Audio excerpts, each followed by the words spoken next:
ਹਾਂ ਬਸ ਇਹ ਬਾਮ ਇਹ ਆ ਪਾਪ ਸਿਸਟਮ ਬਣ ਰਿਹਾ।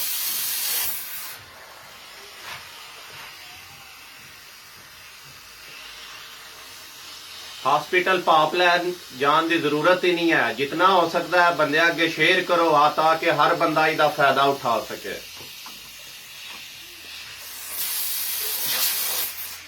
हर बंदा इसका फायदा उठा सके। जितना हो सकता है शेयर करो अगे। देख सकते हो किस तरह भाप निकलती पी। अगर तुसी मट्ठा करके रखोगे चूल्हा तो आस्ता आस्ता भाप निकलेगी। तेज करोगे इसकी भाप बहुत तेज होएगी। जितनी कि तुहानू जरूरत है उस हिसाब नाल तुसी चूल्हा चला लो, उस हिसाब नाल स्टीम बनेगी निकलेगी। बहुत जबरदस्त कुलिया है। घर बैठे बैठे तुसी लगाओ, अपने बच्चों नू भाप दिओ, खुद भाप लो। देख सकते हो भाप किस तरह निकल रही है। परेशान होने की जरूरत नहीं है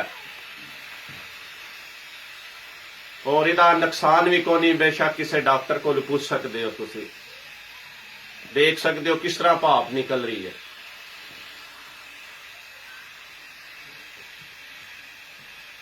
बंद कर।